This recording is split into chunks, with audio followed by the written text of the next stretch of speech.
Final concept master data ఎందుకు ఉపయోగపడుతుందండి SAP ప్రాజెక్ట్స్లో? ప్రతి మాడ్యూల్లోనే ఉంటుంది మాస్టర్ డేటాస్. ఈ ఎస్ఏపి ఎస్డిలో కస్టమర్ మాస్టర్లో అసలు కస్టమర్ మాస్టర్ డేటా టెంప్లెట్ ఎందుకు అవసరం? అసలు ఎందుకు చేయాలి నాగార్జున గారు? అసలు ఎందుకు చేయాలి అసలు యాక్చువల్గా? శ్రీనివాస్ గారు, వాసు గారు. డేటాని లెగసీ నుంచి ఎస్ఏపికి ట్రాన్స్ఫర్ చేయడానికి. డేటాని నాన్ ఎస్ఏపి టు అదే లెగసీ నుంచి ఎస్ఏపికి ట్రాన్స్ఫర్ చేయడానికి. నార్మల్గా మరి ఎస్ఏపి ఇంప్లిమెంట్ చేసుకుంటున్నాం, మరి మాన్యువల్లీ క్రియేట్ చేస్తారు. ఎందుకు ఇక్కడ మాన్యువల్లీ చేసుకోవచ్చు కదండి? ఇప్పుడు 5000 కస్టమర్స్ ఉన్నారు, అన్నీ కూడా మాన్యువల్లీ చేసేయచ్చు కదా. ఎందుకంటే సిస్టంలో కన్ఫిగరేషన్ అయ్యి ఉండాలండి. మాన్యువల్లీ చేయాలంటే కస్టమర్ మాస్టర్లో టోటల్ కస్టమర్ రిలేటెడ్ ప్రాసెస్ అంతా కన్ఫిగర్ అయ్యి ఉండాలి. వాడైతే మాస్టర్ డేటా టెంప్లెట్ అనేది రిక్వైర్మెంట్ గ్యాదరింగ్ చేసి మనం కన్ఫిగరేషన్ అంతా అయిపోయాక ఎబాపర్ అప్లోడ్ చేస్తాడు. కానీ master data main concept bulk data. Bulk డేటాని నాన్ ఎస్ఏపి నుంచి ఎస్ఏపికి ట్రాన్స్ఫర్ చేయడాన్ని మాస్టర్ డేటా కాన్సెప్ట్ అని ఎస్ఏపిలో ఇంట్రడ్యూస్ చేశారు. ఇది ప్రతి మాడ్యూల్లో ఉంటుందండి. ఎఫ్ఐలో ఉంటుంది, ఎంఎంలో ఉంటుంది, పీపీలో ఉంటుంది, ఎస్డీలో ఉంటుంది. ప్రతి మాడ్యూల్లోనే మాస్టర్ డేటా టెంప్లెట్ కాన్సెప్ట్ ఉంటుంది. ఇది non SAP to SAP. A method upload చేస్తారండి? ఏ మెథడ్ ద్వారా అప్లోడ్ చేస్తారు జనరల్గా అయితే? BDC, batch data communication. Maybe 10% కేసెస్లో ఎల్ఎస్ఎండబ్ల్యూ చేస్తారు. ప్రజెంట్ అయితే S4 HANA సిస్టంలో దీన్ని కూడా యూజ్ చేసుకుంటున్నారు, LTMC, legacy transport migration cockpit. So master datas అంతా అలా చేస్తున్నారు. మరి మనకి కంపెనీలో సపోజ్ ఇప్పుడు శాంసంగ్లో నెంబర్ ఆఫ్ ప్లేసెస్లో ఆపరేషన్స్ ఉన్నాయి. శాంసంగ్ జపాన్, చైనా, డిఫరెంట్ ప్లేసెస్లో మనకి ఆపరేషన్స్ ఉన్నప్పుడు కొన్ని ఈ యొక్క కస్టమర్ మాస్టరే కాకుండా డేటాస్ ఉంటాయండి. ఆ డేటాస్ ఎలా ట్రాన్స్ఫర్ చేస్తారు? దేని ద్వారా యూజ్ చేస్తారు? ఎస్ఏపిలో డేటా మైగ్రేషన్ టూల్స్ ఉంటాయండి. ఏంటండి ఇది? ETL, BAPI, IDoc, ALE, application link enabling. Most of all ఈ మూడు యూజ్ చేస్తారండి. ఫస్ట్ ఏంటండి? IDoc, intermediate document. తర్వాత ALE, application link enabling. Third one BADI. BADI అంటే బిజినెస్ యాడ్-ఇన్. ఇంటర్ఫేసెస్ అంటే ఏంటి వేరే అని మీకు డౌట్ రావచ్చు. ఇంటర్ఫేసెస్ అంటే ఏంటండి?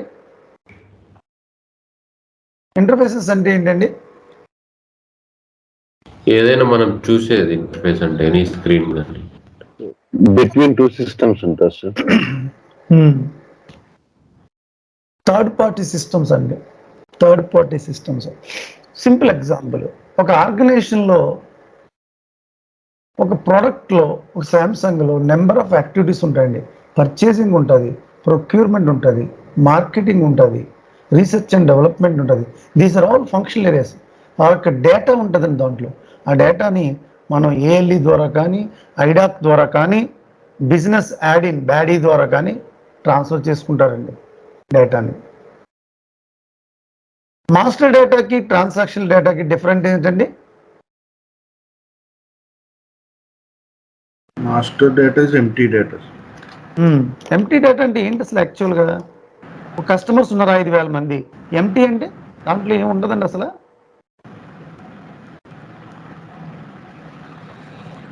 ట్రాన్సాక్షనల్ ఫిగర్స్ ఉండవండి దాంట్లో. ఓన్లీ కస్టమర్ ఉన్నారనుకోండి, కస్టమర్ నేము, అడ్రస్, టెలిఫోన్ నెంబరు, సిటీ అయ్యే ఉంటాయి. మరి ట్రాన్సాక్షనల్ డేటా అంటే ఇప్పుడు మన ప్రాజెక్ట్ వచ్చి గోలైవ్ వచ్చి ఇప్పుడు ఏప్రిల్ 30కి అయిపోతుందండి. ఏప్రిల్ 29 ఈవినింగ్ మీ కంపెనీ రైట్నో ఒరాకిల్లో ఉంది. ఒరాకిల్లో ఉన్న సిస్టమ్ని స్టాప్ చేసేస్తారండి. నాన్ ఎస్ఏపి సిస్టమ్ని స్టాప్ చేసి అంతవరకు ఈరోజు ఈవినింగ్ 29th 5 o'clock వరకు మన కంపెనీలో ఏం ట్రాన్సాక్షన్ జరిగినాయి, ఎఫ్ఐలో ఏం జరిగినాయి, ఎస్డీలో ఏం జరిగినాయి, ఎంఎంలో ఏం జరిగినాయి, యూజర్స్ ఎక్సెల్ షీట్లో ఫిల్ చేసి ఇస్తారండి. మా స్టాక్ బ్యాలెన్స్ ఏప్రిల్ 29కి ఎంత ఉంది, మా కస్టమర్ బ్యాలెన్స్ ఎంత ఉంది, మీ యొక్క బ్యాలెన్స్ ఏంటండి, కస్టమర్ బ్యాలెన్స్ ఎంత ఉంది, కస్టమర్ అడ్వాన్సెస్ ఎన్ని వచ్చినాయి అని ఎక్సెల్ షీట్లో పెట్టిస్తారండి. అది ఎబాపర్కి ఇస్తే ఎబాపర్ ట్రాన్సాక్షనల్ ఫిగర్స్ డేటాని, ట్రాన్సాక్షనల్ ఫిగర్స్ ఇప్పుడు ఎండ్ ఆఫ్ ద ప్రాజెక్ట్లోనే అప్లోడ్ చేస్తారు. మాస్టర్ డేటా ఫ్రమ్ ది బిగినింగ్లో చేస్తారు. Because empty data, there is no transactional figures, only address, phone numbers అయ్యే ఉంటాయి కస్టమర్ మాస్టర్లో. ఇప్పుడు మీరు కస్టమర్ మాస్టర్ క్రియేట్ చేస్తారో XD01 S4HANAలో కస్టమర్ ఇస్ ద బీపీ చేస్తారు. ఇవి ఎంటర్ చేయరు ఫిగర్స్ని. Only address, name, phone number, payment terms, withholding tax, customer pricing procedure, payment terms, ఇవన్నీ ఎంటర్ చేస్తారు. అదే difference between master data and ఎంటీ data. Master data and transaction data. Transaction data end of the project implementation అయినప్పుడు మన గోలేవ్కి వెళ్ళిపోయిన ముందర రోజు evening 5 o'clock system shut down చేసేస్తారు నాన్ ఎస్సీపీని. మొత్తం entire software non ఎస్సీని shut down చేసి యూజర్స్ ఆ రోజు డే అండ్ నైట్ వర్క్ చేస్తారండి. ఎక్సెల్ షీట్లు పెట్టి ట్రాన్సాక్షన్ ఫిగర్స్ అన్నీ కూడా మనకి ఇస్తారు. మనం ఎబాపర్కి ఫార్వర్డ్ చేస్తాం. ఎబాపర్ ఓన్లీ ప్రొడక్షన్ సర్వర్లో అప్లోడ్ చేస్తాడు. అక్కడితో గోలేవ్ అయిపోతుంది. అప్పుడు యూజర్స్కి మీరు ట్రైనింగ్ ఇస్తారు. అదే ఎండ్ యూజర్ ట్రైనింగ్. అదే ట్రైనింగ్ ఇచ్చాక ఒక డాక్యుమెంట్ ప్రిపేర్ చేస్తారు. దాన్నే ఎస్ఏపి ఎండ్ యూజర్ మాన్యువల్ అంటారు.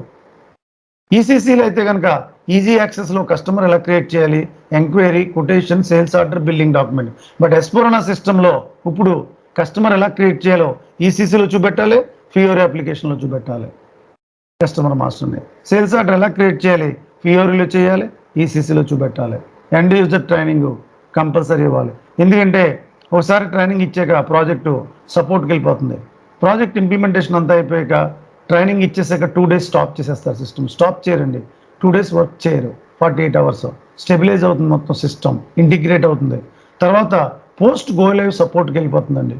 అప్పుడు మీ కంపెనీ ఇంప్లిమెంట్ చేసింది అనుకోండి, మేబీ క్లయింట్కి సమ్ అగ్రిమెంట్ ఉంటుంది. ఒక 15 days సపోర్ట్ ఇస్తామని, ఫ్రీ సపోర్ట్. ఆ 15 days మీరు అక్కడ క్లయింట్ ప్లేస్లోనే ఉంటారు. యూజర్స్ చిన్న మాస్టర్ డేటా రిలేటెడ్ ఇష్యూస్ వస్తే యూజర్స్ సజెషన్ చెప్తారు. యూజర్ మీరు ఇచ్చిన ఎండ్ యూజర్ మాన్యువల్ చూసుకుని daily customer masters, enquiry, quotations డెవలప్మెంట్లో చేసుకుంటూ ఉంటాడు. తర్వాత లైవ్కి వెళ్ళిపోయి స్టార్ట్ అయ్యాక ట్రాన్సాక్షనల్ ఫిగర్స్ అన్నీ కూడా స్టార్ట్ అవుతాయి. యూజర్స్ కస్టమర్స్ డైరెక్ట్ ప్రొడక్షన్ సర్వర్లో చేస్తారు, ఎంక్వైరీ ప్రొడక్షన్ సర్వర్లో చేస్తారు, కొటేషన్ సేల్స్ ఆర్డర్.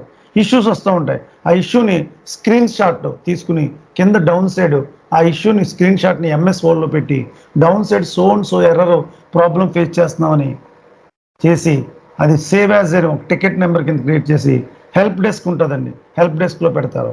లేకపోతే ఒక ఇష్యూ వచ్చింది, స్క్రీన్ షాట్ తీసి మీకు సెండ్ చేస్తారు. మెయిల్లో డిస్క్రిప్షన్ రాస్తారు, సో ఎర్రర్ ఫేస్ చేసామని. అదే direct client level and direct user level support. And second one help desk support. Third one help desk support అనేది 3 రకాల సపోర్ట్లు ఉంటాయి. Level 1, level 2, level 3. లెవెల్ 1 అంటే high end, maybe 10 years profile. Level 2 4 years 5 years. Level 3 2 years 1 year junior consultants. ఇలా worldwide implementation, roll out, data migration, support. ఏ యొక్క 4 projects ఎక్కడైనా 5th వన్కి ఉంటుంది ఎన్హాన్స్మెంట్ ఇప్పుడు ఉండదండి. ప్రాజెక్ట్ ఇంప్లిమెంటేషన్ అయిపోయాక కొన్ని సంవత్సరాల తర్వాత చేంజెస్ చేసుకుంటారు, అదే ఎన్హాన్స్మెంట్. ఇనీషియల్ ఫస్ట్ 1 yearలో ప్రాజెక్ట్ ఇంప్లిమెంటేషన్ అయిపోయాక క్లయింట్ కన్ఫిగరేషన్ మార్చడానికి ఒప్పుకోడండి. ఓన్లీ మాస్టర్ డేటా రిలేటెడ్ ఇష్యూసే వస్తాయి. సో ఇలా ప్రాజెక్ట్స్ అన్నీ కూడా 5 ఇంప్లిమెంటేషన్ ఇలా చేయాలి, రోల్ అవుట్ ఇలా చేయాలి, డేటా మైగ్రేషన్ ఒక 2 methods తేడా ఉంటుంది, అది నేను తర్వాత చెప్తానండి. సో తర్వాత సపోర్ట్ ఇష్యూస్ వస్తే ఇలా హ్యాండిల్ చేయాలి. ఒక ఇష్యూ వచ్చింది, సపోర్ట్ ఇష్యూస్ సార్ టికెట్స్ ఏమైనా ఉన్నాయి మీ దగ్గర అడుగుతారు. ప్రాజెక్ట్లో మనం చేసిన కన్ఫిగరేషన్ బట్టి టికెట్ రైజ్ అవుతుంది, ఇష్యూ వస్తుంది అంతే తప్ప ఎక్కడో ఏదో ప్రాజెక్ట్లో ఉన్న టికెట్స్ సేమ్ రిపీట్ కావండి. మనం చేసిన కన్ఫిగరేషన్ బట్టే ఈ ప్రాజెక్ట్లో టికెట్స్ వస్తాయి. అందుకు టికెట్స్ చూసి నేర్చుకుని సపోర్ట్కి వెళ్ళకూడదండి. ఒక ఇష్యూ వస్తే దాన్ని ఎలా పట్టుకోవాలి, కన్ఫిగరేషన్లో ఎక్కడ లింక్ అయ్యి ఉంది, ఎక్కడ ఉంది అనేది పట్టుకోవడమే తెలుసుకోవాలి. అదే support consultant. Project to project different ఉంటుందండి. అలా సపోర్ట్ ప్రాజెక్ట్ని హ్యాండిల్ చేయాలి. డైరెక్ట్ మెయిల్ వస్తుంది, లేకపోతే హెల్ప్ డెస్క్లో ఉంటుంది. హై ఎండ్ ప్రొఫైల్స్ నార్మల్గా 10+ ప్రొఫైల్స్కి ఒక ఇష్యూ వచ్చింది అనుకోండి, హై ప్రయారిటీ ఇమీడియట్ సాల్వ్ చేయాలి. తర్వాత మీడియం ప్రయారిటీ మీలాంటి 4 years profiles. And low maybe 1 day time ఉంటుంది, medium half day. High end priority, high priority, medium priority, low priority. High priority people within 1 hour, half an అవర్లో solve చేస్తారు. 10+ profiles అవన్నీ కూడా. Senior consultant, junior consultant. ఇలా ప్రాజెక్ట్స్లో different hierarchies ఉంటాయి, different project supports ఉంటాయి. Implementation ఇలాగే చేయాలి, సపోర్ట్ ఇలాగే ఉంటుంది. రియల్ టైంలోకి వెళ్ళాక సేమ్ యాజ్ ఇట్ ఈజ్ ఇట్లాగే ఉంటుందండి.